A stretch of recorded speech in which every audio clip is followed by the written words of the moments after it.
అధ్యక్షుడు Donald Trump Bharat దిగుమతులపై విధించిన 50% సుంకాలను చట్టవిరుద్ధంగా పేర్కొంటూ వాటిని తక్షణమే రద్దు చేయాలని కోరుతూ ముగ్గురు కీలక కాంగ్రెస్ సభ్యులు ప్రతినిధుల సభలో ఒక తీర్మానాన్ని ప్రవేశపెట్టారు. ఈ టారిఫ్లు అమెరికా ఆర్థిక వ్యవస్థకు, కార్మికులకు, వినియోగదారులకు, ఇరు దేశాల వ్యూహాత్మక సంబంధాలకు తీవ్ర నష్టం కలిగిస్తున్నాయని డెమోక్రాటిక్ చట్టసభ సభ్యులు ఆరోపించారు.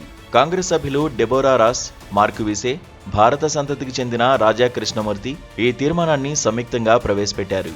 2025 ఆగస్టు 27న అంతర్జాతీయ అత్యవసర ఆర్థిక అధికారాల చట్టం కింద భారత్పై అదనంగా విధించిన 25% సుంకాలను రద్దు చేయాలని కోరడం, అంతకుముందు విధించిన సుంకాలను కలుపుకుని భారత ఉత్పత్తులపై మొత్తం టారిఫ్లు 50%కి చేరాయి.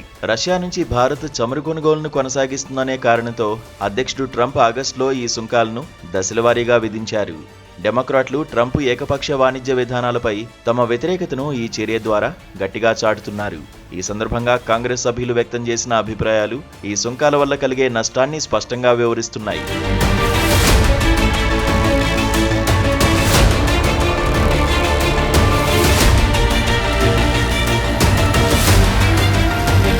భారత కంపెనీలు తమ నార్త్ కరోలినా రాష్ట్రంలో $1 బిలియన్ పెట్టుబడులు పెట్టి వేలాది ఉద్యోగాలు కల్పించాయని కాంగ్రెస్ సభ్యులు డెబోరా రాస్ గుర్తు చేశారు.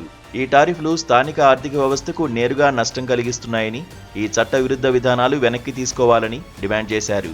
భారత్ తమకు ముఖ్యమైన భాగస్వామని, ఇప్పటికే అధిక ధరలతో ఇబ్బంది పడుతున్న సామాన్య అమెరికన్లపై ఈ భారం మరింతగా పడుతుందని మరో సభ్యుడు మార్క్ వీసే హెచ్చరించారు. ఈ సుంకాల వల్ల అమెరికాకు ప్రయోజనం కంటే నష్టమే ఎక్కువని భారత సంతతికి చెందిన రాజా కృష్ణమూర్తి విమర్శించారు.